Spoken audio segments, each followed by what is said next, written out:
authorized to declare a recess of the committee at any time.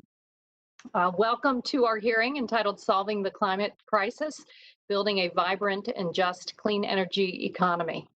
As a reminder, members participating in this remote hearing should be visible on camera throughout the hearing. As with in-person meetings, members control their microphones. Members can be muted by staff only to avoid inadvertent background noise. In addition, statements, documents, and motions must be submitted to the electronic repository at sccc.repository@mail.house.gov. Finally, members or witnesses experiencing technical problems should inform the committee staff immediately. So thanks again for participating during this somber time.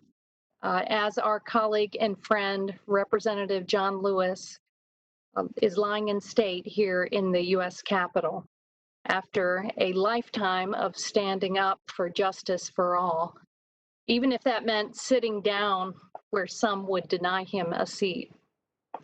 His leadership in the civil rights movement was legendary, but he worked on every issue when there was a need to encourage Americans and Congress to do more. That included climate change and environmental justice. Last year, he said each and every one of us must cherish this planet, for it is likely the only home we'll ever know. Combating climate change is not a Democratic or a Republican issue. It is a question of preserving this little piece of real estate that we call Earth for generations to come, for generations yet unborn. Together, we can solve this problem, but time is of the essence. Congress cannot stand on the sidelines. We have a moral responsibility to lead, and the time to act is now. So before I ask the committee to observe a moment of silence to remember Representative Lewis, I wonder if Ranking Member Graves has made it over from his meeting so that he can provide his thoughts. Or if any of the Republican members would like to do so instead. Hey, Chair, Councilor, this is Garrett. Thank you very much for the opportunity and for certainly the appropriate honoring of John Lewis. It has been an incredible experience to be able to serve with someone who has played such an amazing role in the Civil Rights Act. You read about these iconic figures, but to be able to serve alongside of them, it's just been an awing experience, and it was amazing being in the Sunday yesterday. His body lied in state, and just seeing all of the incredible history and little anecdotes and stories that folks have shared over the past few days, and remembering his courageous leadership, and again, just the progress that he's made in regard to advancing the civil rights of particularly the African-American community. It has been amazing. So I appreciate you raising the issue and certainly giving a tribute of respect to him.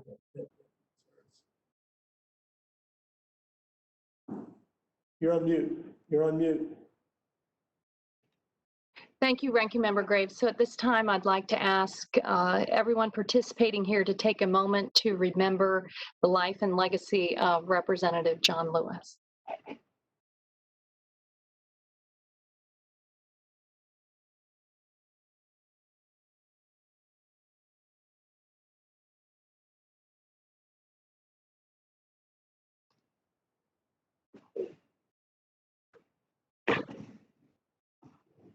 Thank you all. I now recognize myself for 5 minutes to give an opening statement. Members, America is reeling from a number of interrelated and severe crises that I believe can be solved through transformational action and leadership.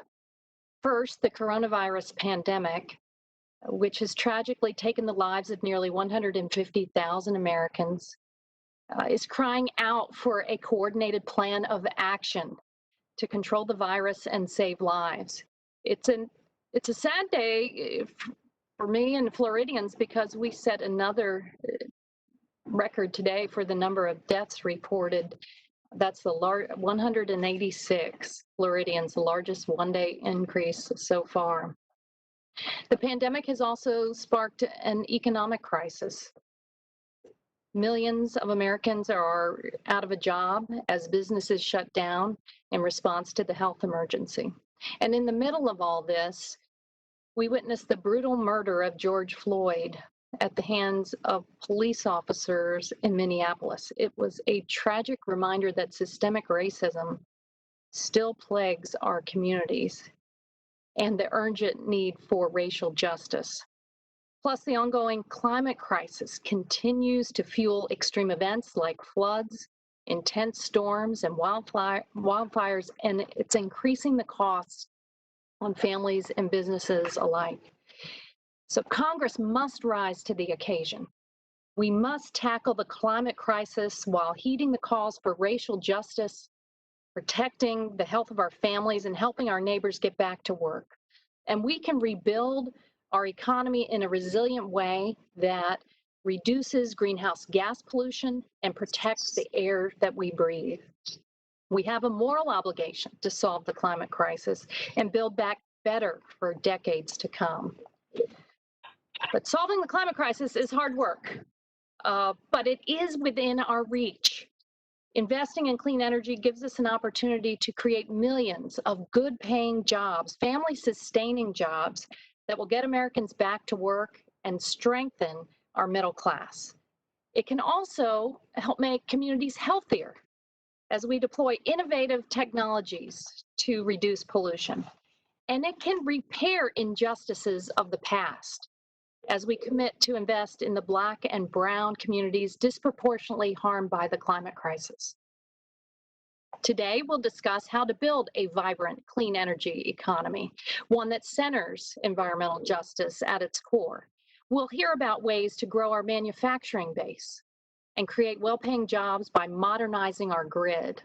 And we'll discuss initiatives to revive our economy while reducing pollution and creating more resilient communities.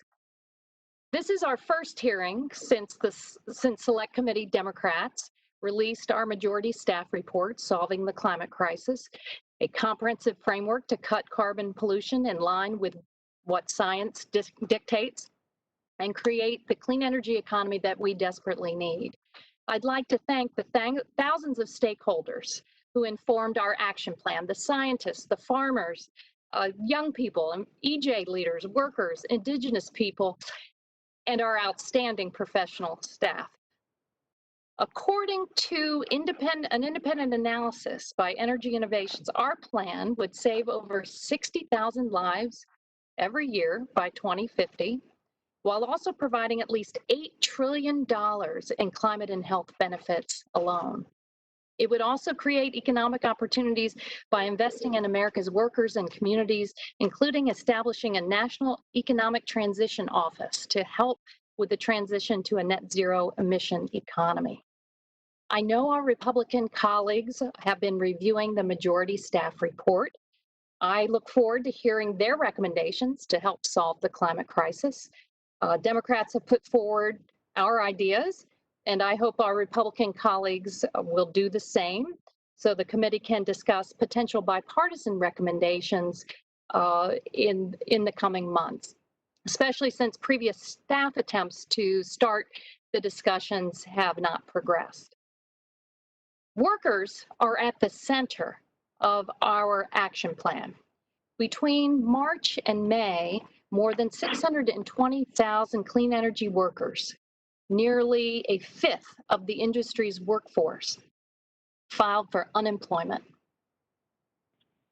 While the U.S. economy added jobs in June, only about 106,000 of those jobs were in clean energy, leaving more than 500,000 clean energy workers unemployed.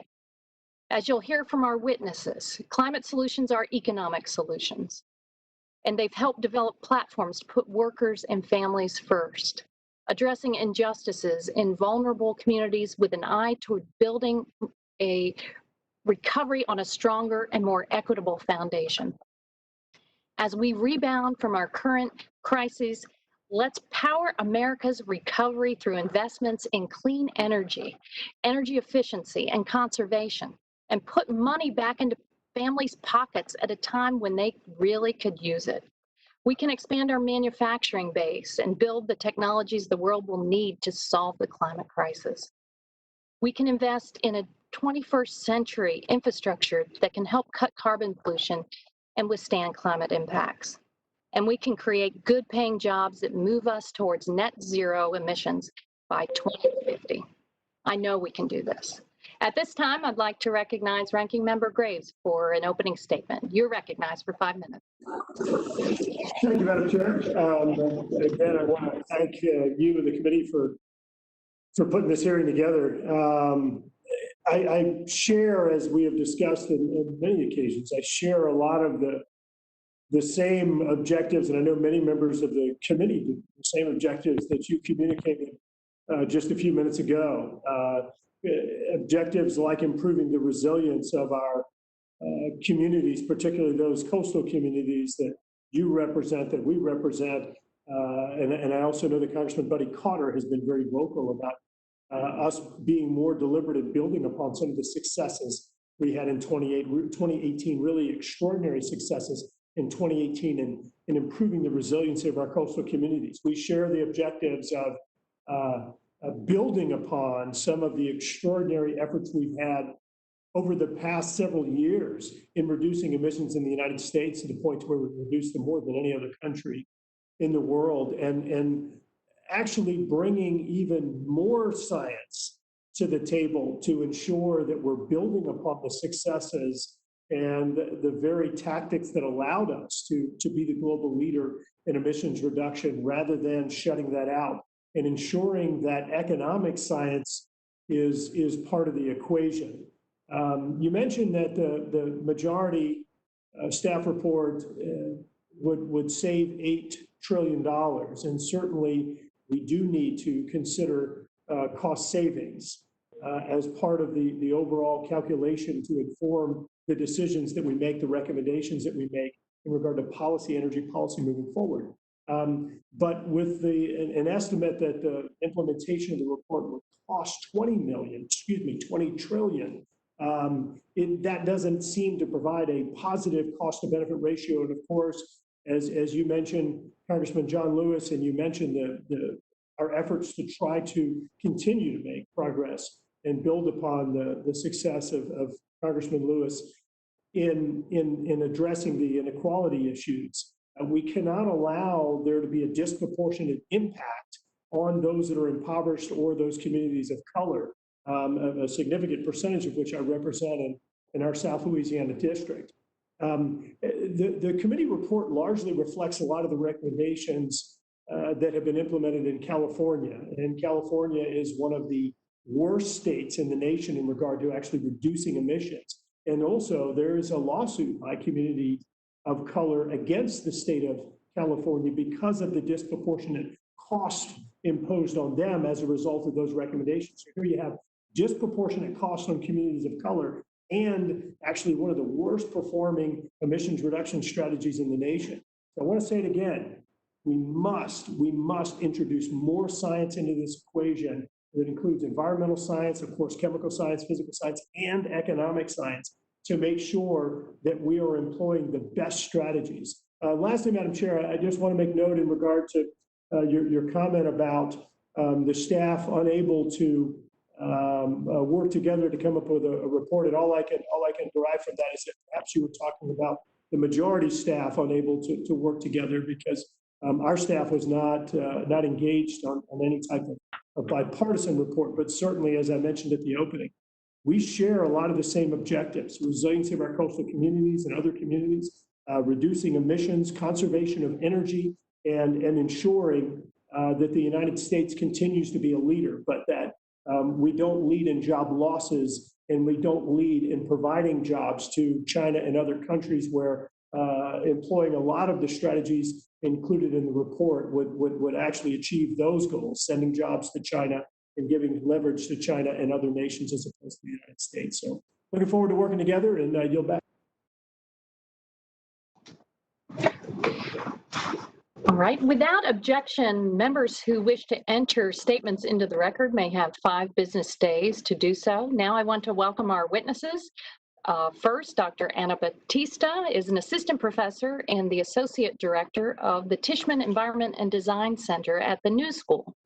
She is a member of the board of the New Jersey Environmental Justice Alliance and a member of the Equitable and Just Climate Forum. Mr. Jason Walsh is the executive director of the BlueGreen Alliance.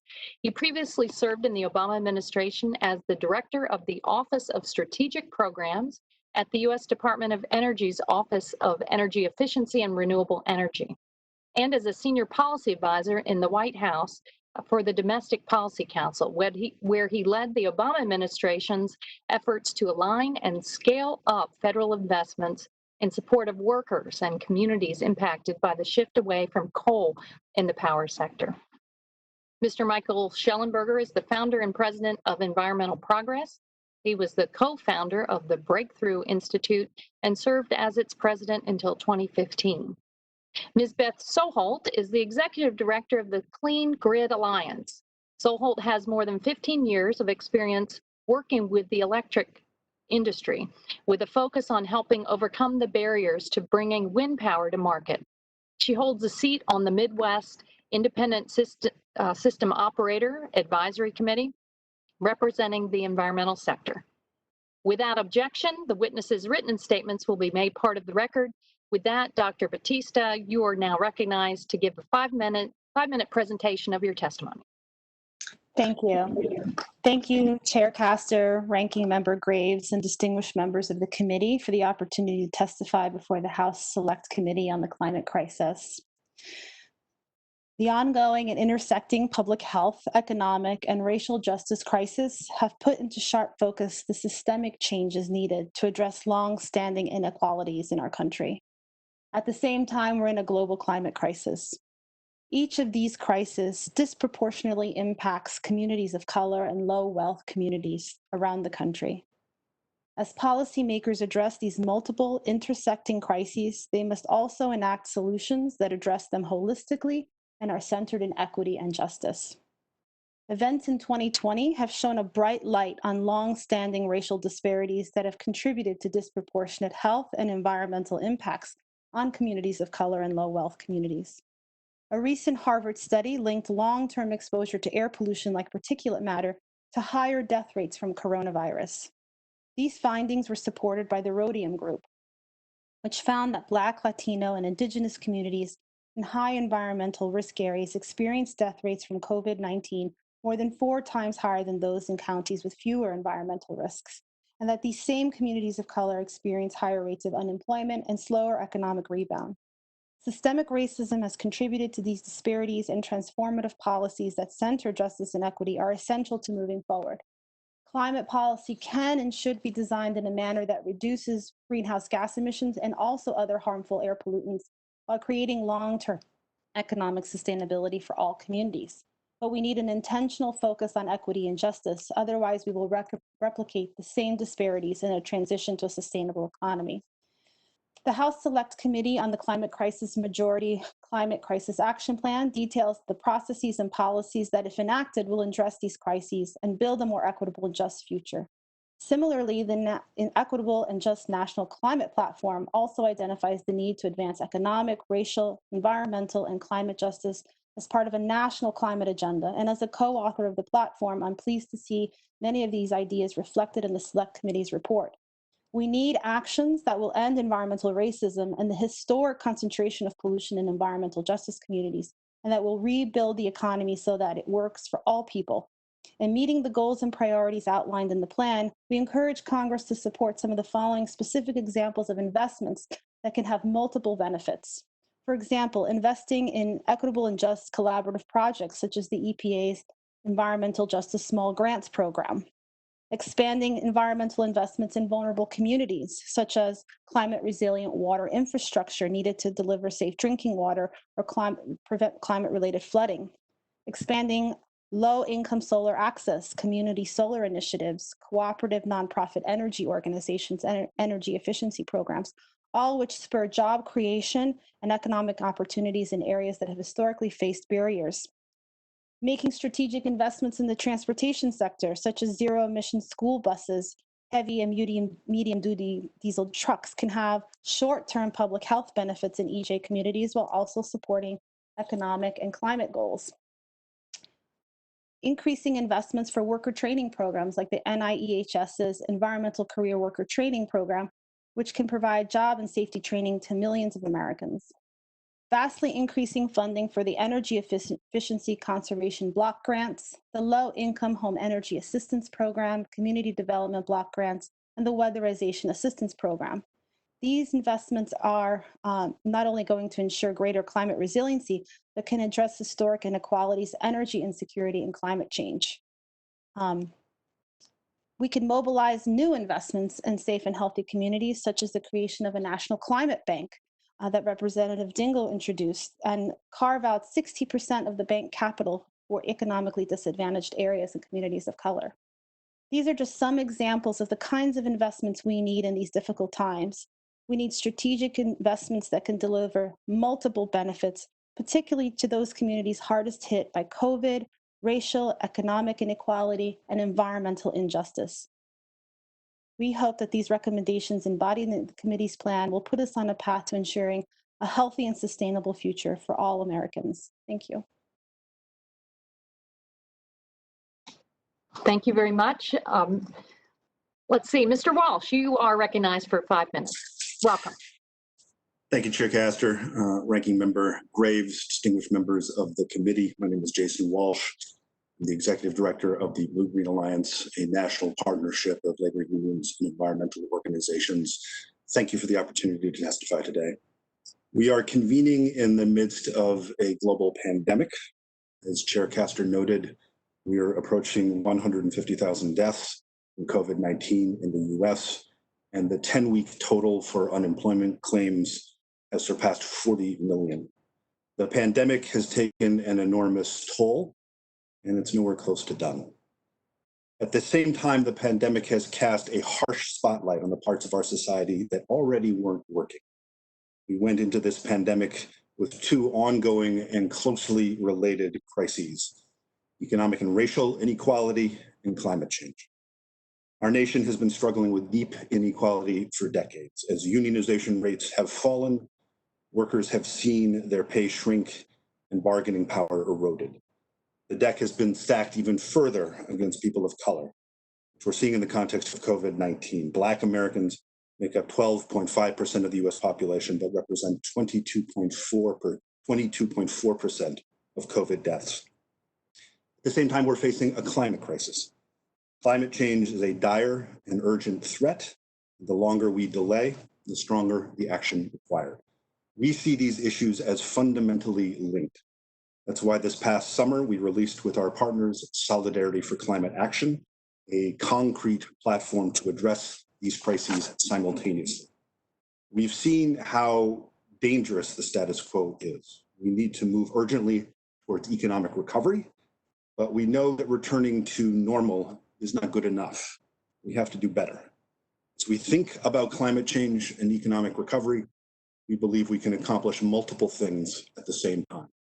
We can tackle the health and economic crisis we're in, invest to protect and support good jobs that are badly needed, deliver public health and climate benefits, and create a stronger, cleaner, and more equitable economy for all.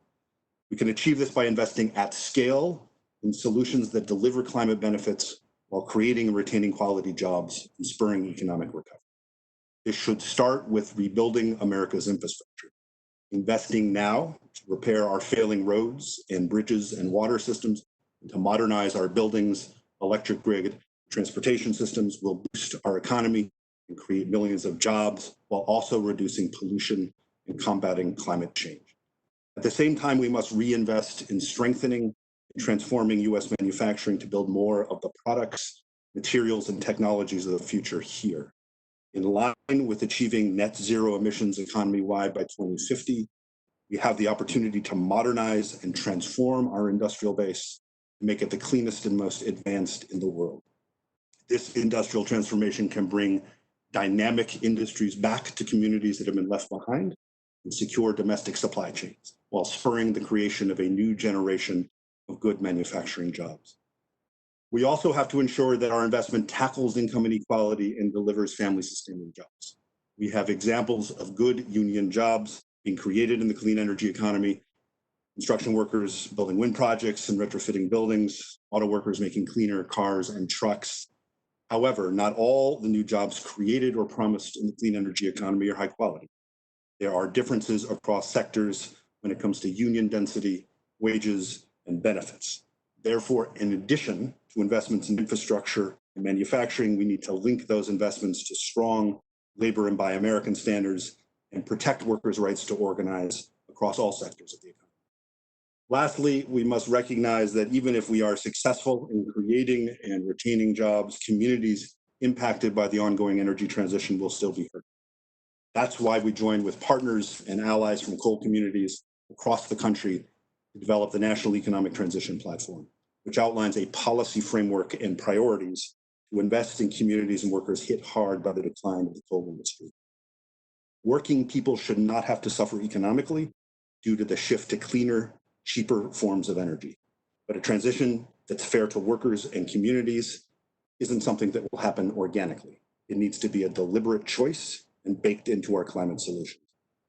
In conclusion, we believe tackling climate change, inequality, and economic recovery can go hand in hand and ensure that the U.S. emerges from this crisis stronger and more globally competitive with a cleaner and more equitable economy. We appreciate the work of this committee, the ambition and breadth and detail of the report produced by committee staff. We look forward to continuing to work with you moving ahead.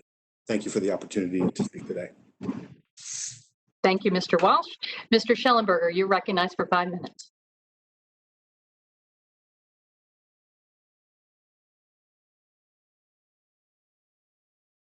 Mr. Schellenberger, you are on. There you go. Okay, now you're with us. Go ahead. Sorry, can you hear me? Thank you. Sorry about that. Thank you, Chairperson Castor, Ranking Member Graves, and members of the committee. During the first decade of this century, I advocated a very similar suite of policies on renewables, transmission lines, energy efficiency, mass transit, electric vehicles that are currently being proposed by the Democrats' proposed climate plan. And they failed to create the new manufacturing capacity, the radical decarbonization, the good jobs with high pay or higher economic growth. A former Obama administration economist at the University of Chicago found last year that consumers in states with renewable energy mandates paid $125 billion more for electricity in the 7 years after their passage than they would have otherwise. Renewables contributed to electricity prices rising 6 times more in California than in the rest of the United States since 2011. And we've seen renewables have that same impact around the world. They caused electricity prices to rise 50% in Germany since 2007. And the problem underlying it all is physics. Solar and wind make electricity expensive because they're unreliable. They require 100% backup, and their energy dilute, requiring extensive land, transmission lines, and mining. Opposition to wind and solar projects have grown so much that even renewable energy advocates today admit that the environmental impact of renewables is the greatest obstacle to their deployment. Solar and wind farms around the world require on average 300 to 400 times more land than a natural gas or a nuclear plant to provide the same quantity of energy, albeit unreliably. The renewable energy industry claims technical innovations will improve solar and wind, but nothing can change the low power density of sunlight and wind. Even a 10% improvement in the efficiency of solar panels would only reduce the staggering amount of land required to produce the same amount of energy, from 400 times more to 360 times more. The dilute nature of sunlight and wind mean that solar and wind projects require large amounts of land that come with significant environmental impacts. The respected energy scholar Václav Smil estimates that achieving 100% renewables would require dedicating 25 to 50% of all the land in the United States to energy production, up from 0.5%. Václav Smil, by the way, is referred to by Bill Gates as the person whose books he most looks forward to reading. So this raises significant environmental justice concerns. It's notable that the advocacy for industrial wind comes from mostly affluent people who live on the coasts, not near wind turbines, communities most able to resist industrial wind projects, such as people on Cape Cod or people in places like Marin County of California or Northern California are able to resist wind energy projects and seek to place them in poorer communities in the Midwest. A report released earlier this month documented 200 cases of renewable energy companies and their proxies violating human rights around the world, including through murder, dangerous working conditions, and theft. And yet in the plan, House Democrats propose as a high priority the creation of a super grid consisting of transmission lines like the one proposed for the largely pristine Sandhills of Nebraska, which would have a 3.5-mile buffer and cross 600 individual wetlands. It's notable that the single greatest threat to whooping cranes is considered transmission lines, and the leading opponent of that project is from the Ogallala Sioux tribe. I think we've misdescribed climate change as a crisis or an emergency. I say this as an environmental activist for 30 years, as a climate activist for 20 years. No credible scientific body has ever claimed that climate change threatens the collapse of civilization, much less the extinction of the human species. There's a lot of good news we should pay attention to here and build upon. Deaths from natural disasters have declined 90% over 100 years. We produce 25% more food than we consume today, and most experts believe that as we continue to expand fertilizer, irrigation, and modern agriculture to poor countries, those food surpluses will rise. All else being equal, it would be best to have no change to global temperature, but obviously not all else is equal. Those big gains in resilience are a consequence of the availability of cheap energy. So the good news is that carbon emissions have been declining in the United States for a decade and a half. They peaked in Britain, France, and Germany in the mid-70s. Economic growth brings significant reductions of carbon emissions. I would question why, if we think that solar and wind are so cheap, they would require $2 trillion in subsidies to be scaled up. I think a more significant challenge for this committee to consider is the decline of nuclear energy. Only nuclear has proven capable of replacing fossil fuels on a one-to-one basis, and yet the American nuclear industry is in decline.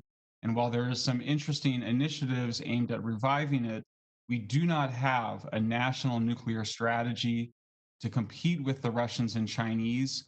Every time a nation does a nuclear power project, it's an extension of soft power. They are basically going into the sphere of influence of that country. And as we've all kind of witnessed in horror, how the Chinese government is engaged in a genocide against its ethnic Muslim minority, I think the United States needs to step up its game and be competitive with the Russians and Chinese in building new power plants abroad, and that's going to require building more nuclear power plants at home. So I'll just end by urging the committee to consider the need for a green nuclear deal so that we can achieve both environmental, climate, and also our national security objectives at the same time. Thank you very much. Ms. Soholt, you are recognized for 5 minutes. Thank you, Madam Chairwoman Castor, Ranking Member Graves, and distinguished committee members. My name is Beth Soholt, and I'm the Executive Director of the Clean Grid Alliance. I'm here today to offer some thoughts from America's heartland, renewable energy stronghold of the country, where we're seeing renewable energy deployed cost effectively and reliably. I am here testifying today in support of the Macrogrid Initiative.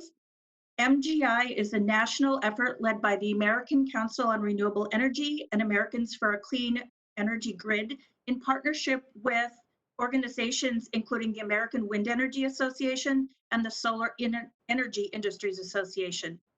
The Macrogrid Initiative advocates expanding and upgrading the nation's transmission network to deliver job growth and economic development, a cleaner environment, and lower costs for consumers.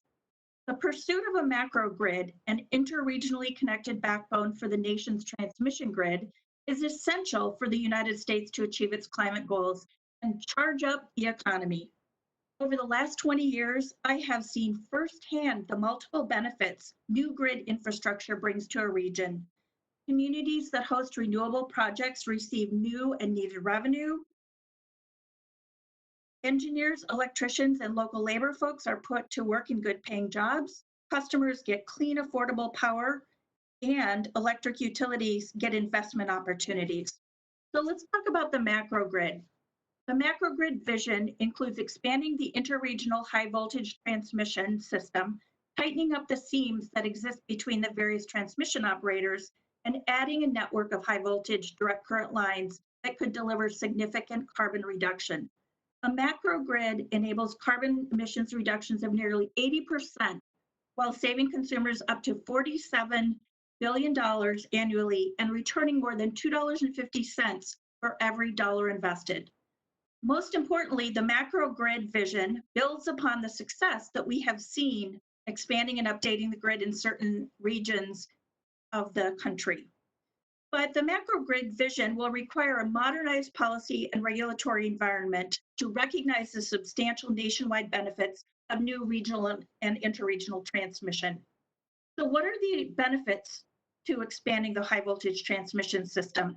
First, job creation. Constructing transmission lines creates a lot of good paying jobs. Transmission is generally built using organized labor, project labor agreements, and prevailing wage standards. I have an example in my testimony of the jobs, both direct, indirect, and induced, that would be created from a substantial build out of 100 gigawatts worth of transmission. But these jobs are in addition to the jobs that are created from wind and solar project development, manufacturing wind turbines and component parts, and supply chain jobs. Second, economic growth and development. Constructing new transmission lines provides an economic engine for the nation's economy. There's an example of Midwest utilities working together through the CapEx 2020 initiative.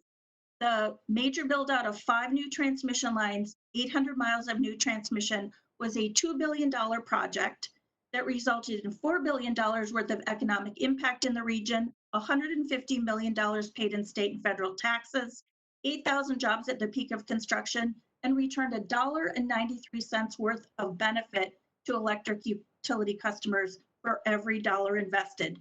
So you see, developing transmission is truly an economic engine that drives business here in the United States. Finally, I want to talk about competitiveness. Mr. Schellenberger mentioned China and other countries. In the United States and around the world, manufacturers and energy-intensive technology industries such as data centers can locate their operations anywhere. What they're asking for is low-cost carbon-free electricity. A number of utilities have put in place ambitious carbon reduction goals. Renewable energy with transmission enables the demands of these corporate energy users and utilities to be met. In addition, the US is competing globally with countries like China. China has recently jumped past the American grid build-out success with their own much higher voltage DC superhighway. And so as the committee and your colleagues craft legislation, I urge you to make electric grid infrastructure policies a bipartisan priority. I commend the Select Committee's majority report for its recommendations to create a national policy on transmission, encourage FERC to develop an infrastructure strategy and improve transmission planning, remove barriers to transmission permitting. As I've seen firsthand in my work in the Midwest, transmission enables electric utilities, businesses, customers, workers, communities, and the environment to not only survive, but thrive. Most importantly, building a macro grid can help the nation address the climate crisis and bring the multiple benefits I've outlined in my testimony. Thank you, and I look forward to questions. As a reminder to all of the members and to witnesses, please keep your video cameras on. That will, if your camera is not on at the time we come to you, we'll have to skip over you in the order of questions. So I'll recognize myself for 5 minutes. I think American families and businesses are eager to move to the clean energy economy. And there are solving the climate crisis. Majority staff report calls for achieving a net zero electricity grid by no later than 2040. To achieve that, we're going to need to rapidly deploy more renewables. We're going to have to modernize the grid and expand transmission capacity to get more renewables to the market. Fortunately, as Ms. Soholt testified, transmission construction creates a lot of good-paying union jobs. Ms. Soholt, why is a macrogrid, as you call it, a better way, a better approach for renewables and clean energy deployment than the way we move electricity now? Thank you, Chairwoman Castor, for the question. We have a lot of work to do to modernize our electricity grid. And so achieving the macrogrid vision will not only enable the benefits that I talked about, but it really enables the good resources to be able to get to the load. It's as simple as that. We need to connect the high wind and solar resource areas to the large load centers that need the power. And so we have reform of the way we go about paying for, planning, permitting, infrastructure to be able to achieve the timeframes that the committee report talks about. So 2040 is an aggressive goal, given that there is so much work to be done. And so the macrogrid provides a vision and the implementation of achieving that vision. And Mr. Walsh, what is going to be key to having the workers to build this macrogrid? I know in your testimony you state we must reinvest in fortifying and transforming heavy industry and retooling to build more of the products, materials, and technologies of the future here, and that manufacturing must be an integral part of any strategy. So why is that? Talk to us about what you see in the macrogrid, the types of jobs that will be available, and what else in innovative clean technologies for American workers? Thank you, Chair Castor, for the question. I mean, first, let's start by just recognizing the industrial sector represents a pretty significant source of U.S. Emissions. And actually, if you distribute electricity to its economic end use, the industrial sector is the largest source of emissions in the United States. And it is also the fastest growing over time, both domestically and globally. So from a climate perspective, we have to focus on how we reduce emissions from this sector. At the same time, these industries are essential to produce the materials and components for the macrogrid and other technologies for our infrastructure. And they are absolutely essential for producing the goods that constitute modern life. They are enormously important economically. Manufacturing directly employs about 1 in 11 American workers, contributes $2 trillion a year to the gross domestic product. This is also an issue of global economic competitiveness, as you've touched on. Global investments in clean energy, transportation and infrastructure technologies are forecast to reach into the tens of trillions of dollars over the next 3 decades, representing both a powerful opportunity for job creation and economic growth, but also a serious risk if American workers and companies get left behind. So the bottom line from our perspective is prioritizing investments in U.S. manufacturing will not only reduce greenhouse gas emissions, but it will also create and retain good jobs for 2 primary reasons. One, a significant proportion of emission reductions can be realized simply by reducing energy waste, which saves money that manufacturers can otherwise use for workforce and capital investments, and which also supports jobs through the installation of energy efficiency technologies. And second, U.S. manufacturers' ability to produce clean technologies and to use cleaner products and processes will make them more competitive in a global economy in which market demand is shifting inexorably in that direction. And it's our sense that if we manufacture clean products and manufacture all products cleaner, we position U.S. manufacturers to be in the pole position for the most important economic development race globally over the next few decades. I'll make one more point, which is that when we reduce industrial sector greenhouse gas emissions, we can also reduce other sources of pollution that disproportionately impact fence-line communities. So a clean manufacturing agenda will also directly combat environmental injustice. Thank you, Mr. Walsh. Next, Ranking Member Graves, you are recognized for 5 minutes. Thank you, Madam Chair.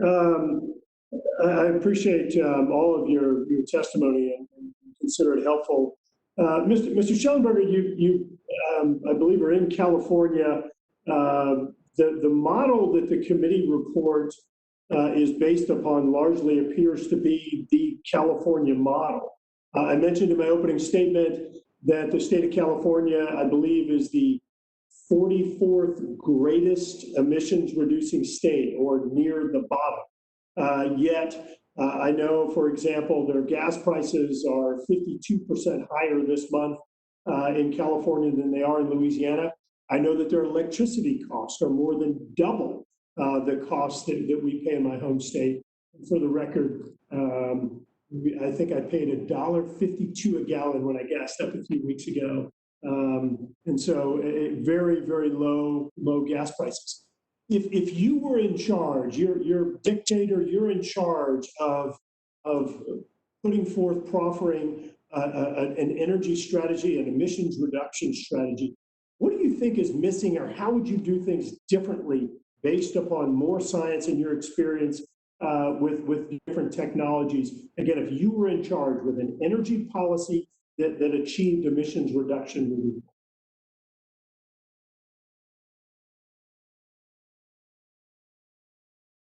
Please activate your microphone. Okay. Sorry. Thank you. Yeah, I live in California, and our electricity prices rose 6 times more than in the rest of the United States since 2011 because of the expansion of renewables and transmission lines. Between 2011 and 2018, our industrial electricity prices rose 32%. So I share Mr. Walsh's view that America needs a new industrial capacity, but we're not going to be able to compete with China or our rivals with expensive energy. And as a reminder, that's what killed cap and trade in 2010. In the Senate was concern from Midwest Democrats that higher electricity prices would undermine global competitiveness. Of course it would. California is not even a leader on climate change. Our carbon emissions rose 3.5% between 2011 and 2016, even as they declined 5% in the rest of the United States. So the big reason is because we're doing what Germany's done. It's shutting down we're shutting down our nuclear plants, scaling up renewables. If you want just 2 real-world comparisons, Germany spends almost twice as much for electricity as France, and its electricity is 10 times more carbon intensive. So, I mean, this is not that complicated. If you want to replace fossil fuels, you need to replace them with a reliable source of electricity. The only scalable form of zero carbon electricity is nuclear power, and it's being killed off mostly in democratic states. They're just shutting down Indian Point in New York, perfectly fine, safe, wonderful nuclear plant in New York. We're shutting down Diablo Canyon in California. I appreciate the efforts to do R&D on nuclear, but the Chinese and Russians are selling nuclear to literally 2 or 3 dozen countries around the world. Every country that works with China and Russia will be in China and Russia's sphere of influence. The United States is hoping to leapfrog to some radically different nuclear technology, but China and Russia is helping those countries build the equivalent of large light water reactors that we're building in Georgia. So what I would do is I would say, look, we need to compete properly. That means that we need to compete with Chinese and Russian state-owned nuclear companies. We need a national champion. We do it differently in the United States. We have private companies. That would probably be something like Bechtel, which is involved in building 2 nuclear reactors in Georgia. After those workers get done building those 2 reactors, they can move up the road to South Carolina, complete construction of 2 reactors there in summer.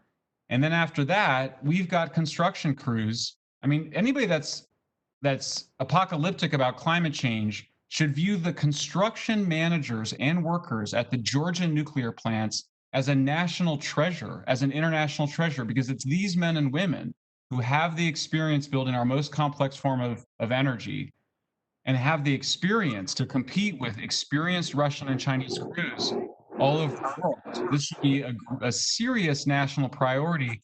I think we're just sleepwalking into a disastrous situation where our economic rivals, but also our global security rivals, are pursuing nuclear aggressively while we are withdrawing from it, not just globally, but also domestically. And then I would just say one final thing, Congressman, is that clearly the winning combination for energy dominance is to do what the Russians and the United Arab Emirates are planning on doing, which is build nuclear plants to replace natural gas and fossil fuel usage at home, and then you export your natural gas abroad. That gives additional geopolitical power and significant revenue for American businesses and workers. And reduces global emissions. And significantly reduces global emissions. I mean, the great news is that there's so much abundant natural gas, there's no reason that we're going to need to see any significant increase in coal burning over the next century. Thank you. Last quick question, and thank you very much, Mr. Schellenberger. For Mr. Walsh, I too share a lot of the objectives that Mr. Walsh communicated.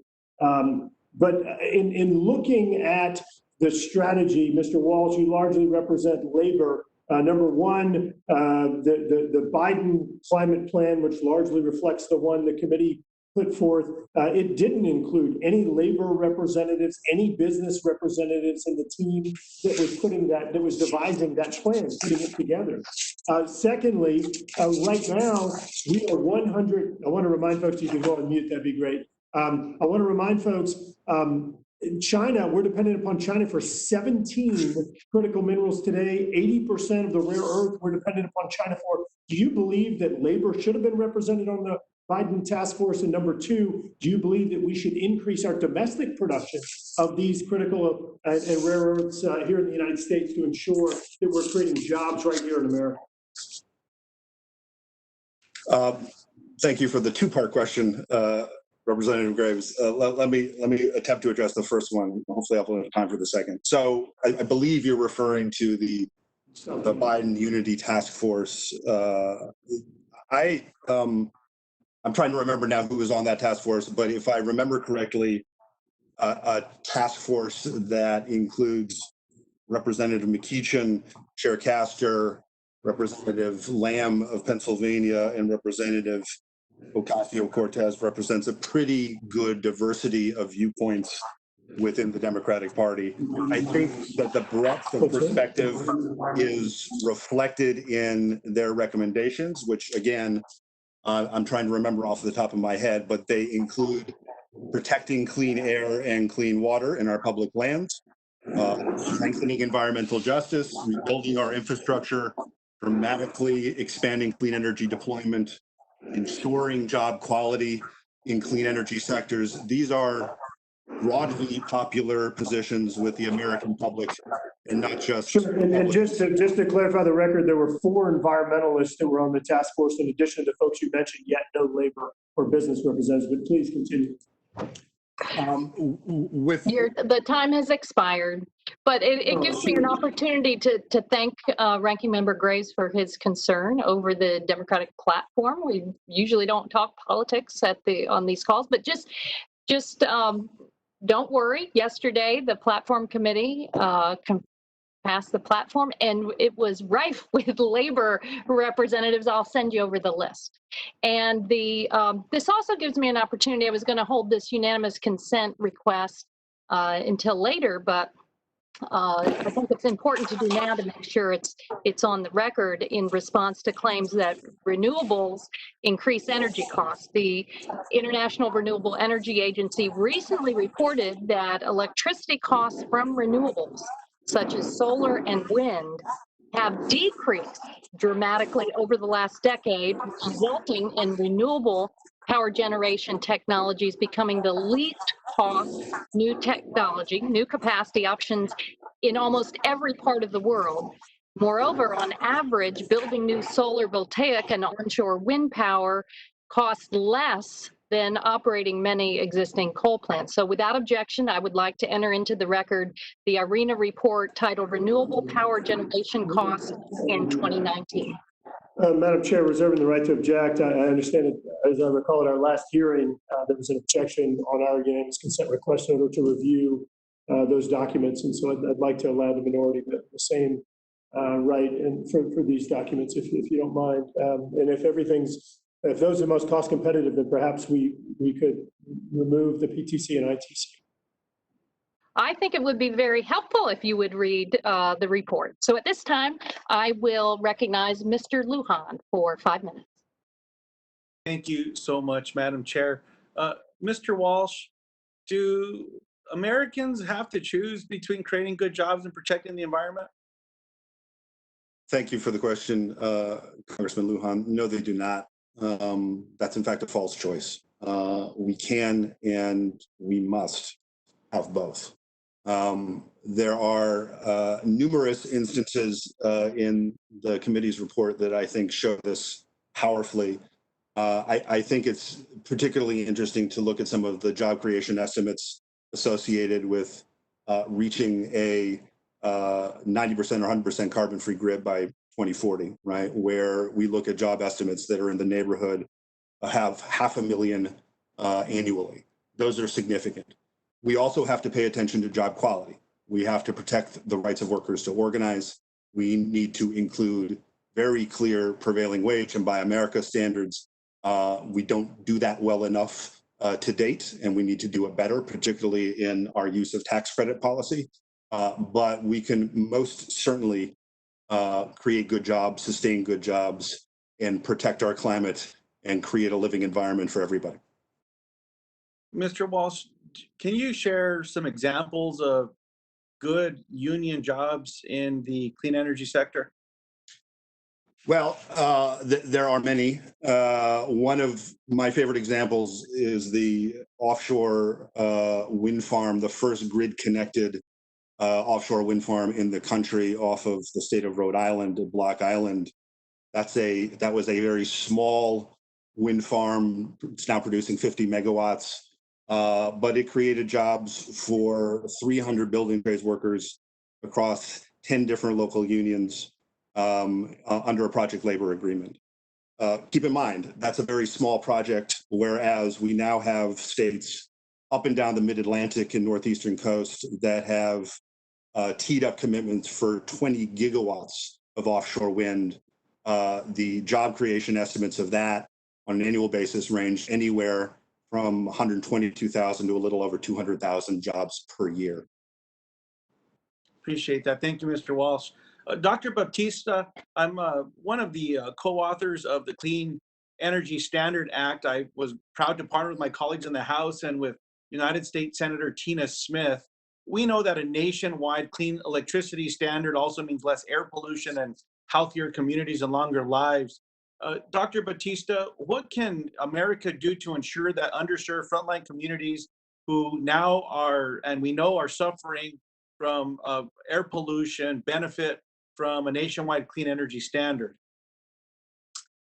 Thank you, Representative Lujan. I believe that when we shift to clean energy sources like wind and solar in our energy production, we also have the very immediate benefits of reducing co-pollutants, those pollutants like particulate matter that have health harming impacts in near adjacent communities to these energy producing facilities. And when we look across the country, we know that much of the infrastructure, the current infrastructure, fossil fuel infrastructure in the country, resides in communities of color and low wealth communities who are impacted not only by the global greenhouse gases that come from traditional fossil fuel energy production, but the co-pollutants that have immediate health impacts on those communities.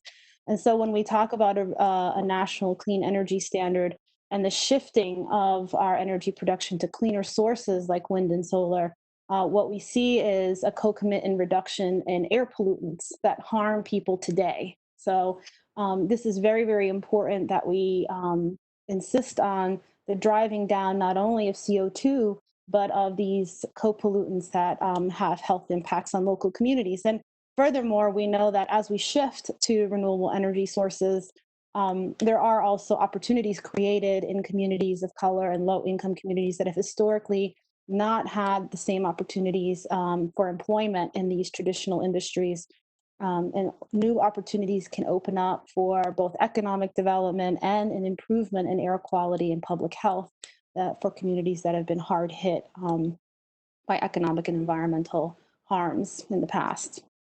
Thank you, Dr. Baptista. And Madam Chair, as the clock winds down here, it's good to hear the ranking member's support for union jobs across the country. I look forward to partnering with you, Mr. Graves, and seeing what pro-union legislation we can work on together. My late father was a union iron worker. My brother's IBW, my grandfather, a union carpenter. So it's good to see that we can find some bipartisan support there, Madam Chair, and do look forward to working with all my colleagues as we move forward. Thank you to all the panelists. Absolutely. And the Mr. United States Lujan, versus China. Mr. Carter, you are recognized for 5 minutes. Well, thank you, Madam Chair. And Mr. Lujan, thank you very much for that. My father was a union papermaker. So it is not something that is unique to just Democrats. It is also something that Republicans enjoy as well. Madam Chair and members of the panel, it seems that we've been focusing a lot on the economics of this and the economics of the clean energy. And I'm a little bit confused here when I hear the chair lady mentioned that renewable energy is so much cheaper than what it is than traditional energy. And then I hear the ranking member cite examples of how much more expensive in California the petroleum is, how much more expensive energy is, and the two of them just don't seem to jive. So I'm a little bit confused there. But I do want to mention that the majority staff's report that came out, it's obvious it would make it even more expensive and difficult in the U.S. to be competitive with energy prices than it would elsewhere. And that means that more jobs would go to China. And that means that more jobs would go to areas that are not as environmentally conscious as we are here in the U.S. In fact, it's estimated that within the next decade, 90% of all the emissions will come from outside the U.S. And one of the ways that the majority staff's report suggests that we should counter that is with the carbon tax that advocates for border adjustment mechanisms and such as the carbon tax so that we can level the playing field. And I wanted to ask you, Mr. Schellenberger, do you think that that's really an effective way to encourage other nations to reduce their emissions?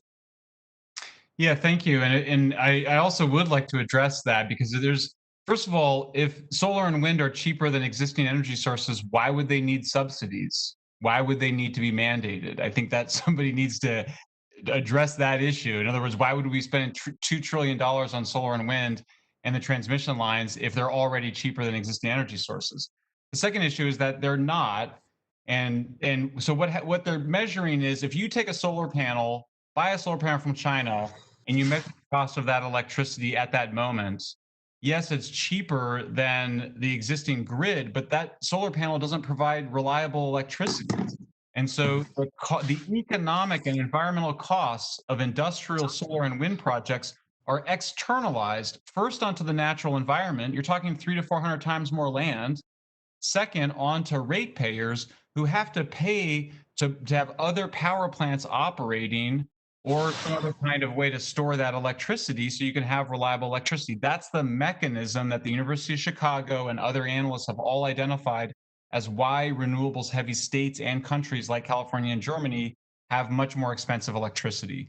On the issue of the carbon, on the issue of the carbon price, on the issue of the carbon tax, you know, I personally would have no problem with a very low price on carbon, you know, somewhere between $1 and $5 per ton if that money were used to benefit something positive, because it's not a bad thing to tax bads and invest in goods, but that's not gonna drive energy transitions. What drives energy transitions, whether from wood to coal or wood to hydroelectricity or coal to natural gas, is the same thing that drove the energy transition from coal to natural gas in the United States, which is that the cost of natural gas came down because we opened up shales for fracking.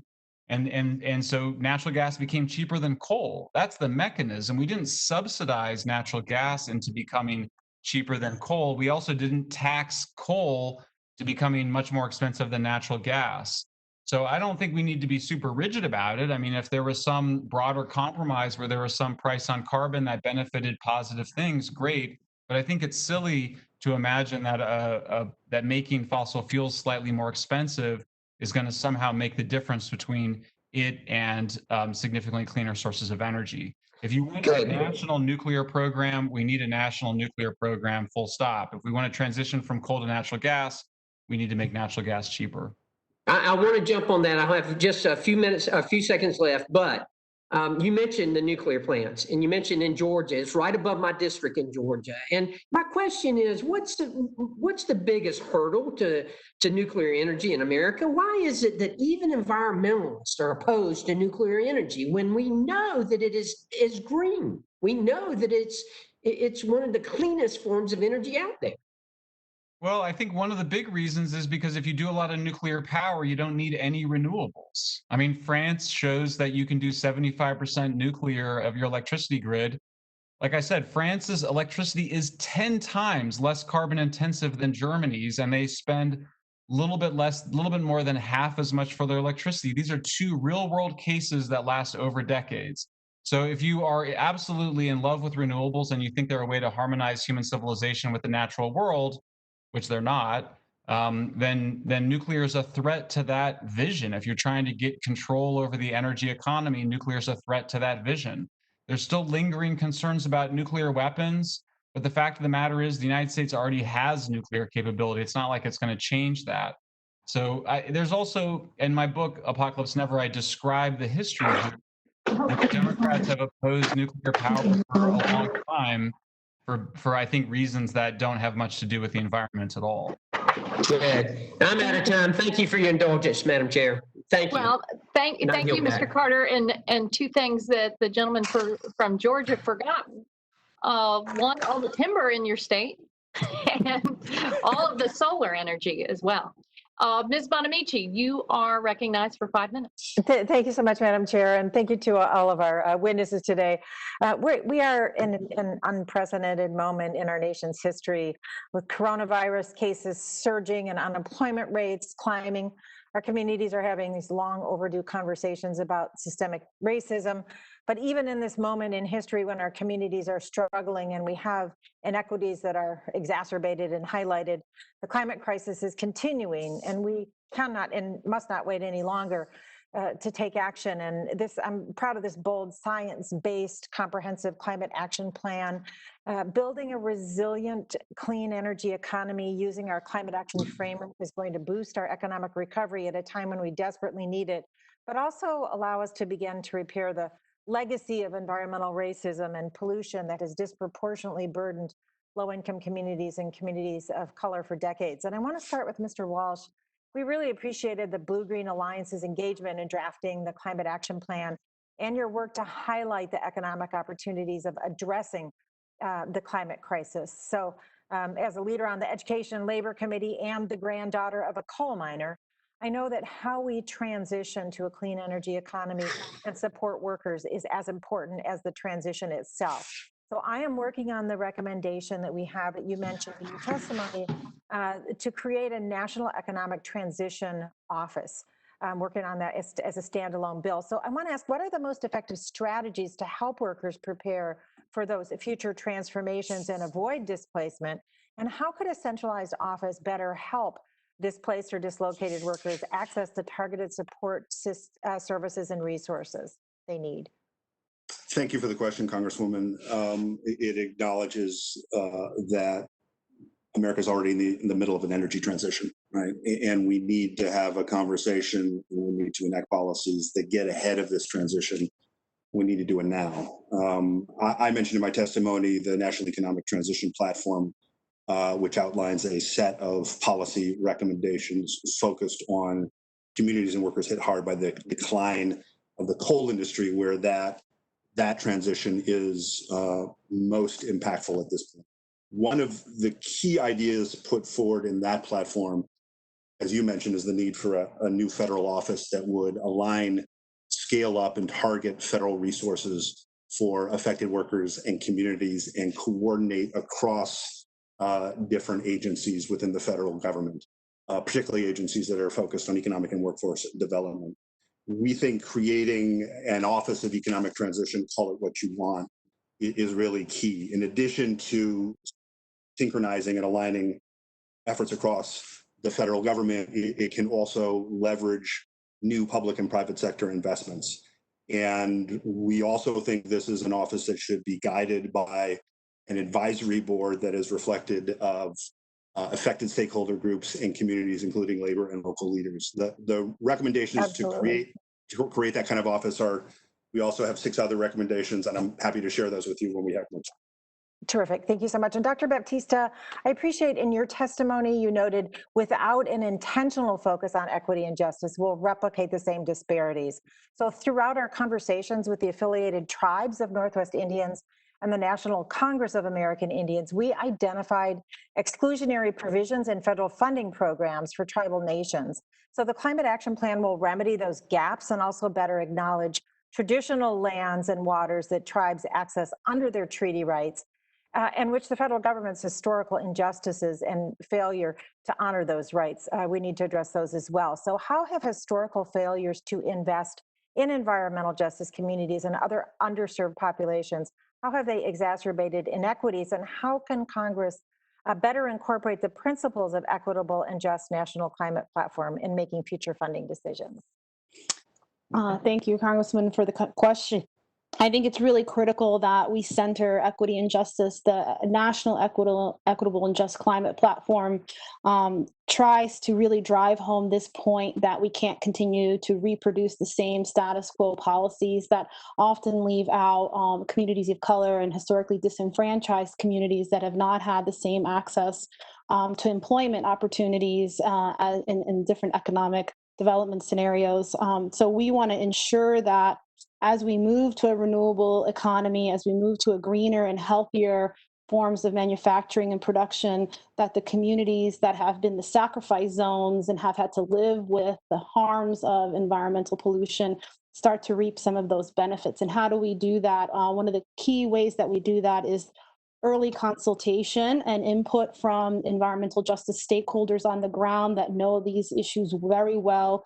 There are fence line and frontline communities around the country who have deep knowledge in these areas, and also by ensuring that we have explicit targets for employment in low and moderate income communities and people of color communities. Terrific. Thank you so much. And I yield back. Thank you, Madam Chair. Thank you. Ms. Miller, good to see you. You are recognized for 5 minutes.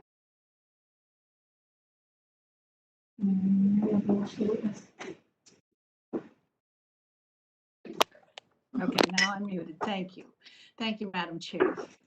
I don't think that there is any doubt that my state of West Virginia has taken the brunt of bad policy, unfunded mandates, and the Democrat regulatory agenda, which is evidenced by the impact on jobs in our coal communities.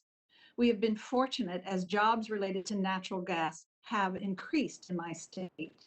Not only has natural gas provided new and high-paying jobs to Appalachia, it is a vital resource to our energy security, our national security, and to reducing global emissions.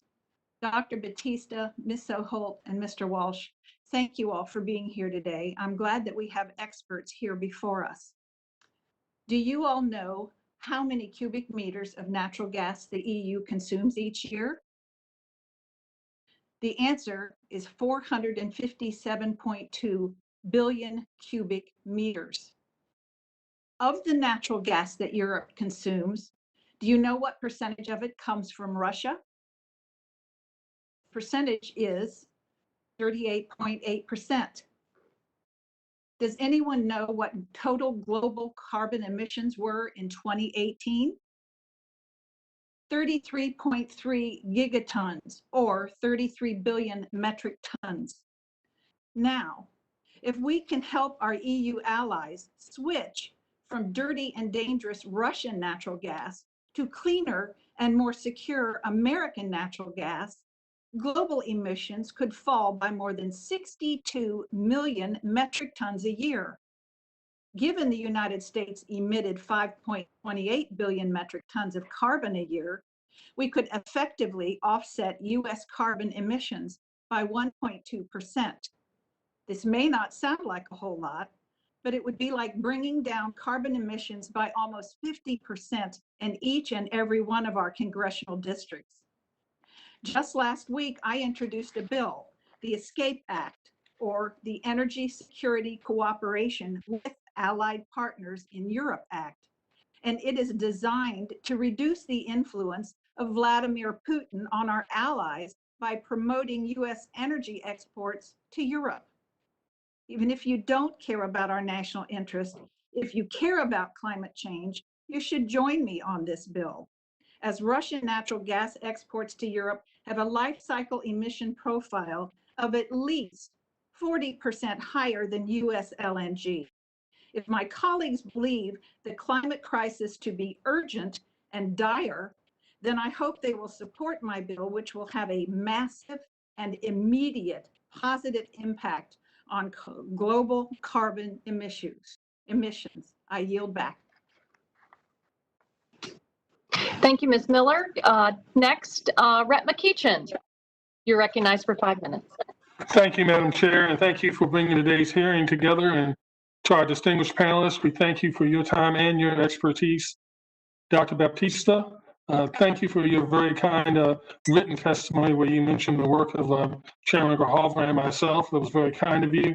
It's been a pleasure working with him as well as many incredible leaders, including the members of the Equitable and Just National Climate Platform to advance priorities that reduce emissions, improve public health, and stimulate economic growth. Jason Walsh, it is very good to see you. I've had the privilege of working with you over the past few years on policies to address our climate crisis in a way that creates and maintains high quality jobs and ensures a just and equitable transition for communities. As I've said many times before, nothing is more important than speeding our transition to a cleaner, more sustainable economy. It is the only way to deliver an equitable, healthy future. Building a clean economy will enhance economic opportunity, creating well-paying, family-sustaining jobs for those who need them most. And by reducing climate change pollution, it will improve public health. Additionally, it will give us the opportunity to address longstanding wrongs, to correct decades-old environmental injustices that are still hurting communities today. The federal government has a critical role to play in this fight, and it is essential that we advance carefully constructed policies that address these longstanding injustices and meet the challenge of our climate crisis. Dr. Baptista, to that end, as we continue our transition to a clean energy economy, how can the federal government ensure that environmental justice communities shape investments in their communities? How can investments be made in partnership with the EJ communities while reducing emissions and stimulating economic growth? Thank you, Representative McEachin, and thank you so much for your leadership on environmental justice issues. We really, we know how to do this. You know, we know who the environmental justice communities are across the country. There are community-based organizations and nonprofits around the country who know their communities well and can participate as key stakeholders as we develop these programs in renewable energy and energy efficiency. We know that there are certain investments in energy efficiency and renewable energy that can create local jobs, but we need input early and often from those local stakeholders, local municipalities and NGOs that can help guide that work and also direct the investment to ensure that there's greater access for those who have been disenfranchised and have barriers to employment. So we need to follow the model that the National Climate, Equitable and Just Climate National Platform set for us, which is a good collaboration on the development of those policies and in setting targets for local hiring and local investments to go to communities that need it most. Thank you. Madam Chair, just so you know, if staff can help me out, I don't see the clock on my screen. I don't know if it's something I'm doing or not, but I don't want to run over my time accidentally. You have a minute and a half. Thank you. Doctor, what lessons have you learned throughout your work that can and should be applied to climate policy development at the federal level? I think that I'm going to reiterate what I said in my comments, which is that equity and racial justice does not happen by coincidence. It has to be an intentional thing that we build into all of our national climate and energy policies. We need to intentionally carve out opportunities for improving the quality of life and reducing legacy pollution in communities, but also for ensuring access to the benefits of a transition to a cleaner economy. And so without that intentional and explicit commitment to racial justice and equity in our national energy policies, they will not, happen by chance. So I would recommend that we all focus our energies on equitable and just outcomes in these policies. Thank you, ma'am. And Madam Chair, I yield back the balance of my time, if any. Thank you, Rep. McEachin. Next, we'll go to Rep. Palmer. If he can turn on his video. If not, we'll go ahead to Mr. Levin. All right, let's go to Mr. Levin. And for those of you to see the clock, I believe you need to be in grid view. So if you see that icon and hover over it, it'll give you an option for I think it's the 4 dots grid view. If you click that, you'll be able to see the clock. So Mr. Levin, you're recognized for 5 minutes. Well, thank you very much, Chair Castor, for your great leadership for this discussion today. Before I begin, I'd just like to remind my friend, Mr. Graves, who took it upon himself to criticize California, that according to the EIA, my home state has the second lowest per capita carbon dioxide emissions in the nation, only behind New York. And I'm very proud of that and the leadership that we've shown. You can put in place strong policies to protect the environment and grow the clean energy jobs of the future at the same time. And I'd remind my friend, Mr. Graves, that his home state of Louisiana has the 5th highest per capita CO2 emissions in the nation. Will the gentleman yield? I hope we can agree that growing clean energy jobs is really more important than ever. As we've seen unemployment just skyrocket due to COVID. With that, I'll turn to some questions. Ms. Soholt, I've introduced bipartisan legislation called PREDA, the Public Land Renewable Energy Development Act, which sets up a smart from the start planning framework for renewable energy generation on our public lands. This approach is better for developers and better for consumers, ultimately helps facilitate more renewable energy projects, and the Natural Resources Committee has unanimously approved the bill, and I hope it'll be considered soon on the House floor. Ms. Soholt, do you think this sort of smart from the start approach is effective for transmission as well? And if so, how should it be implemented? Thank you, Representative, for the question. First, if I may answer just briefly my fellow panelist, Mr. Schellenberger, and talk about unsubsidized cost of wind and solar compared to other fuels. Lazard does a report every year, and wind and solar unsubsidized, no ITC, PTC, are the cheapest forms of new generation. That report is available every year, so does not comport with what we're hearing from Mr. Schellenberger today.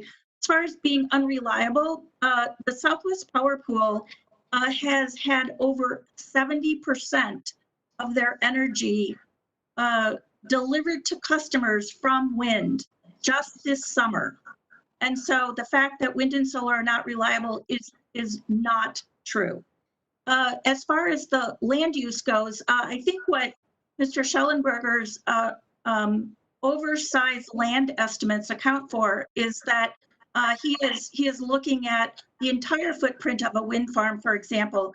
A wind turbine takes up very little land, maybe 1/4 of an acre, and you can farm or graze right up to the base of that turbine. And so the estimates about land use that Mr. Schellenberger is talking about are far exaggerated. So Representative Levin, thank you for your question. We have seen in the Midwest that utilities who are out talking to communities, tribal lands representatives. We don't have a lot of federal land in the Midwest, I'll have to admit.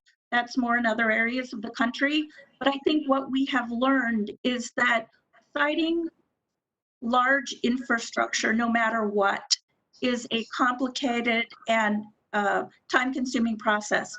Anything that we can do at the beginning of the process to have a conversation about how to prudently site, whether it's a transmission line or new power generation, new renewable generation is time well spent.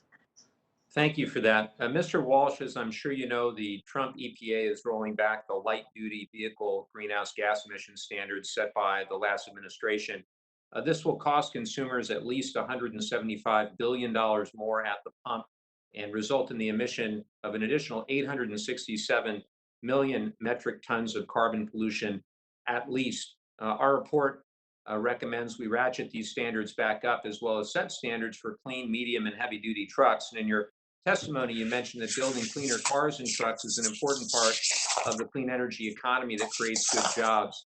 What are the jobs impacts of rolling back the light-duty vehicle standards? And can you talk a bit more about the jobs and environmental potential of clean trucks? Yes, and I'll try to be brief. I know we're running out of time. The rollback of the fuel economy and greenhouse gas emission standards by the Trump administration was a job killer. By the administration's own estimates, we will lose tens of thousands of jobs that we otherwise would have had in automotive supply chains, building hybrids, building advanced fuel economy technologies, both across light-duty vehicles and medium-duty vehicles as well. So it is a step back, which is why it was opposed by such a broad cross-section of stakeholders, including labor unions.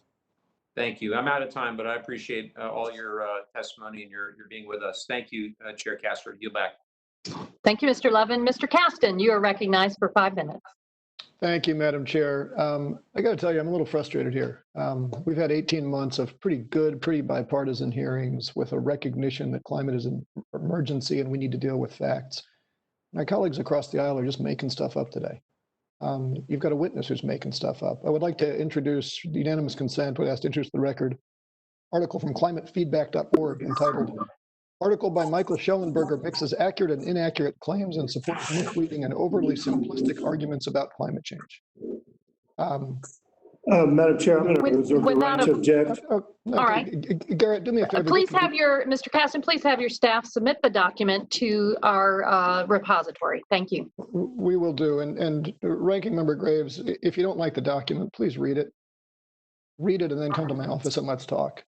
Happy to do it, Sean. Thank you. These are scientists refuting almost everything that Mr. Schellenberger has said. It's from an article that he wrote on June 28th of this year, substantially consistent with his testimony.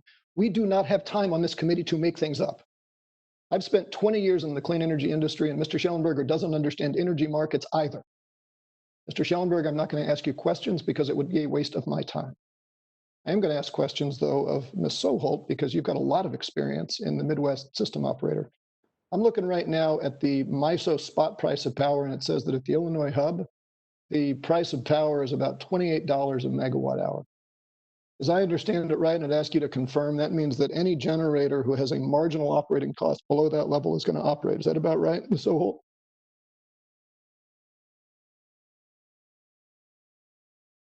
Sorry, Representative. Yes, that is true. Okay, so help me understand, what's the marginal operating cost of a solar panel that's deciding whether to dispatch into that market? I would not know that off the top of my head, but I'd be glad to get you that information. Well, does it take any fuel to burn a solar panel? It does not. It does not. Do you typically hire an operator if you put a solar panel on your roof to run it? Do you have to pay salary to? No. So it's darn close to zero, sounds like. How about a wind turbine? Does a wind turbine have a high margin? I'm not talking about the cost of capital. Wind turbine, does that have a very high marginal operating cost? Yeah, Representative, last time I checked, wind and sun are free. Okay, how about a nuclear plant? What's the marginal operating cost of a nuclear plant? It would have a higher cost than $28. Would it be lower than a coal plant or higher than a coal plant?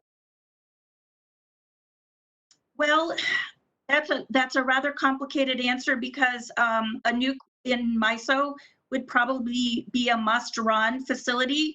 Nuke plants do not ramp well up and down, and so they need to basically run flat out. And so I don't think they'd be on the margin. Coal and gas are going to be more on the margin, but they would have substantially higher operating costs than wind or solar. Fair point. And does MISO provide any guarantee of capital recovery? If you build a plant, are you guaranteed to earn your target return on capital, or you just make a marginal dollar or not every hour? That MISO has nothing to do with cost recovery. Okay. Now, the reason I ask those questions is because when we passed the Energy Policy Act in 1992 and FERC Order 888, we created MISO, we created PJM, we created all these power markets, and we started dispatching assets based on the lowest marginal power supply. Right.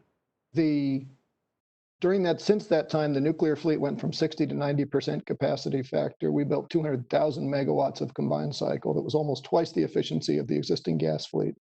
We built about 50,000 megawatts of renewables. Now, for context, there's about 1,000 gigawatts on the grid. So 5% of the grid now is renewables, 20% is combined cycle. The price of power since that period has fallen by over 6%, and the emissions associated, the CO2 emissions per megawatt hour have fallen by over 26%. For people to sit here on this committee and say the deployment of clean energy is driving up the cost of power are living in fantasy land. Just imagine what we could do if we didn't spend our time putting denialists and deniers before us. We have the opportunity to act. We have the opportunity to lower power prices. We have the opportunity to make the world cleaner. We have the opportunity to create good construction jobs. For goodness sake, let's do it.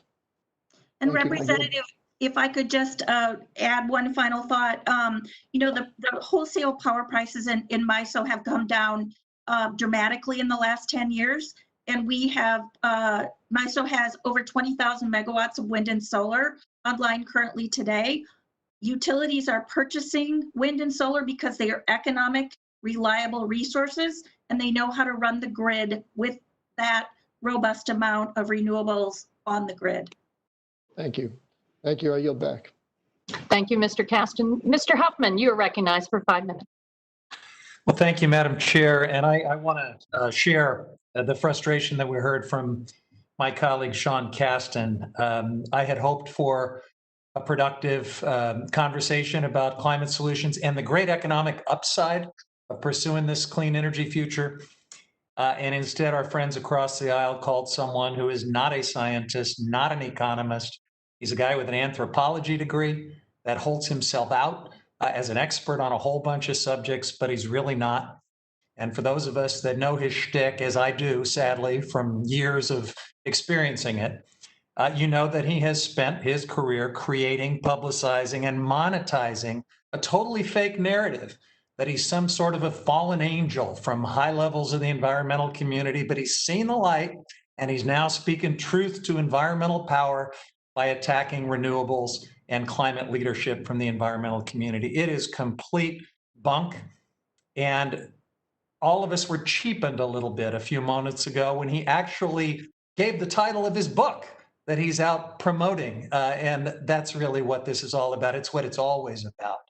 We shouldn't be talking about pimping one's book under the guise of congressional testimony. In any event, I'm glad that the article is now going to be in the record from climatefeedback.org.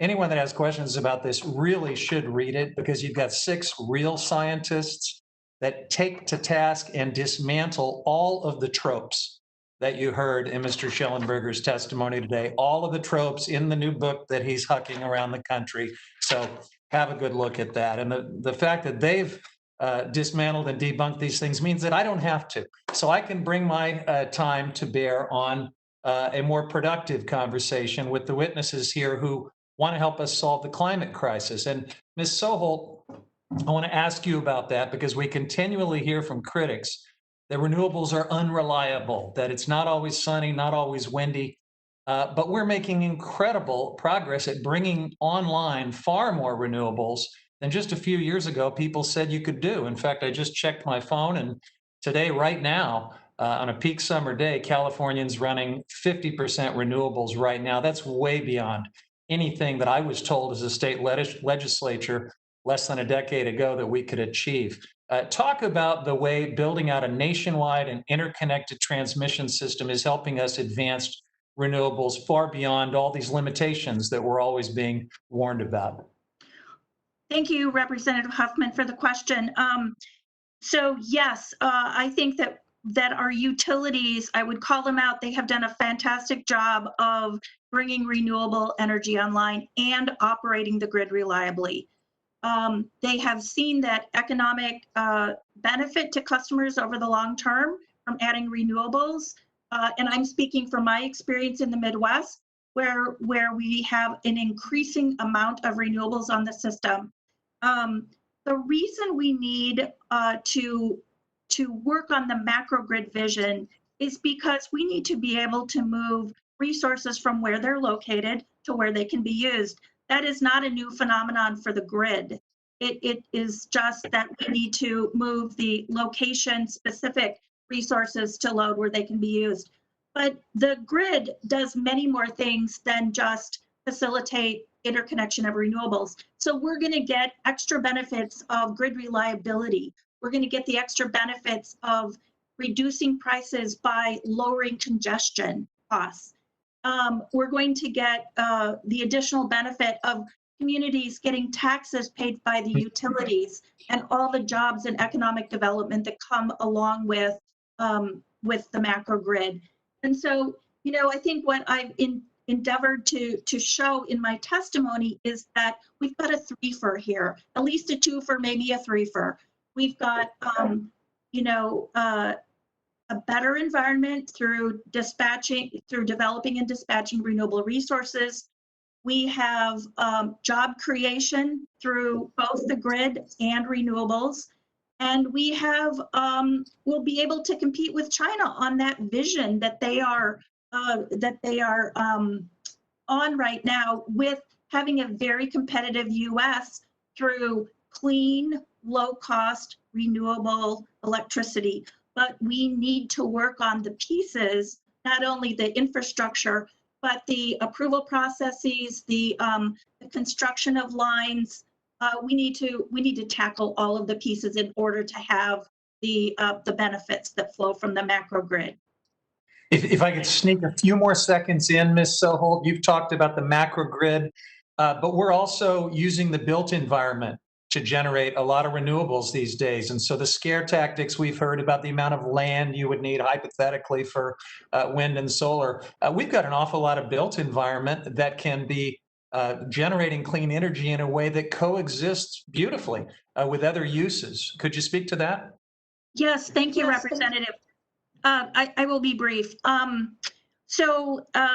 I think you're talking about building efficiency and transportation challenges that we can tackle with electric vehicles to bring down emission rates. There are great promise in all of those things, so absolutely couldn't agree more. Well, and photovoltaic solar generation and on top of buildings and parking lots, et cetera. So thank you very much. I yield back. Thank you. Representative Brownlee, you are recognized for 5 minutes. Thank you, Madam Chair. And I too want to thank the panel for being here and sharing your expertise and doing the work that you do every single day to save our planet. So we appreciate it very, very much. Ms. Soholt, again on the grid and expansion of the grid, and you mentioned that China's going ahead. China gets to do whatever they want to do because they're a communist country and they don't, have environmental impact studies, et cetera, that they have to really sort of deal with. So, and I know one of your recommendations in terms of expanding the grid is about, removing transmission barriers. So, we had a whole hearing on this 6-8 months or so ago. And, just tell me how you remove transmission barriers in our country. I just think that, as we have tried to expand the grid and connect East and West, it's a process that takes forever. And in many cases, the end result is that it doesn't happen. So if you could enlighten me. Sure. Thank you, Representative Brownlee, for the question. So we need to do a couple things. We need some additional good direction from the Federal Energy Regulatory Commission on transmission planning across the seams. We have a big challenge right now with connecting the the various power pools together to be able to plan and permit and build transmission across those seams. And the real benefit of doing that is that we're going to be able to deliver savings and cost-effective clean energy for customers. So it's all about the customer savings as well as the environment and as well as the other benefits that flow. So we need additional direction from FERC on planning. We may need some help from Congress on siting transmission. I think that utilities and states have done a lot to try to address siting issues. Utilities are really getting out early and often to talk to communities about why additional power lines are needed. We're trying to be very judicious about the type of lines that are constructed, using our grid the best we can before we build new, and then using very little new right-of-way if possible. So there are different levels of things, but so I would say in the planning process, there are barriers that we have to remove. In the permitting process, we have challenges, and you know, the Congress needs to work with the states to really understand how we can tackle some of the siting and routing issues. And then, you know, we're going to have to figure out cost allocation policy among the beneficiaries of transmission. But it's a challenging dilemma to solve, but the benefits are simply so great from building a macro grid. Yeah. Yeah. So I understand the siting challenges. Give me an example of what some of the planning barriers are with regards to FERC. What do you mean by that? Boy, we're going into the weeds here, Representative. So when we have two regions who are trying to look at what should be constructed across what we call a theme, they would each do an individual study. And what we need to be able to have them do is both use the same inputs so that they can come up with the same solutions and work on that together. That doesn't always happen. And so we need some reform to allow the two power pools to work together more effectively. The proof is really in, are we getting anything built across those themes? And so far, we're not seeing very much progress. Thank you. Thank you very much. My time is about to run out, but Dr. Baptista, I wanted to ask you, you know, as we attempt to try to turn our report recommendations into actual legislation, are there policy tools that are better, I guess, at prioritizing the needs of environmental justice communities than others? Well, I think in terms of tools, much of what we looked at in the National Climate Platform looked at, you know, where are the existing programs that actually have done this work well in terms of environmental justice. And for example, the US EPA's EJ Small Grants Program, the Weatherization Assistance Program, you know, some of the job training programs that I mentioned. Those are programs that have effectively reached environmental justice communities and have been able to collaborate with those stakeholders on the ground and create jobs and also return benefits to those communities through collaborative processes, not just investments. So I would suggest that we look at some of those existing policies and programs and look for not only expanding those models to replicate in other energy and climate policies that the plan puts forward. Thank you very much, and I apologize for going over my time, Madam Chairwoman, but I yield back. Well, thank you, Rep. Brownlee, and I'd like to thank all the witnesses for joining us today. And now we're going to return to a few housekeeping matters. Rep. Graves, you had reserved the right to object on two previous UC requests. One is the ARENA report on the cost of renewables, and the second is on Rep. Kasten's climate feedback article. Are you going to maintain your objections on those? Could you remind me, Madam Chair, on the objection you had on our document, were those included in the record of the hearing, the last hearing we had? Yes, they were. Okay, in that case, then that's fine, and I will review the documents, Mr. Caston. Great. So without objection, those two previous documents are admitted under unanimous consent. I'd also like to ask unanimous consent to include in the hearing record a letter from the National Audubon Society that clarifies that wind turbines are not the greatest threat that birds face today. Actually, the letter says, in short, wind turbines are not the greatest threat to birds today. Climate change is. Audubon's research has shown that 2/3 of North American bird species are at risk of extinction from global temperature rise. Madam Chair, just for reserving the right to object, is this the letter that states that there are 500,000 eagles and hawks that are killed as a result of wind energy, and that this is the July 27th letter that is in the portal? Okay, thank you. Lift my objection. Thank you. So without objection, that the Audubon Society letter is entered into the record. And finally, we've heard a great deal about the recommendations in the Solving the Climate Crisis Majority Staff Report.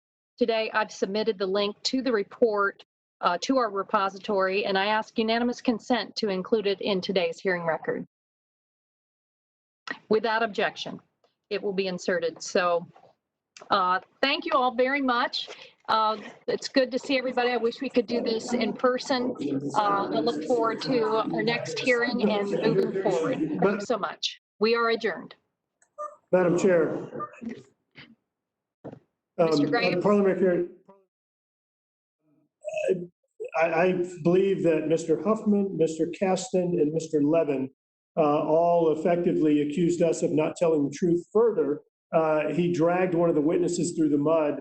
I would just like to ask your parliamentary inquiry? Would it be appropriate to ask unanimous consent for the witness that got dragged through the mud to be able to respond to the allegations that were made against him?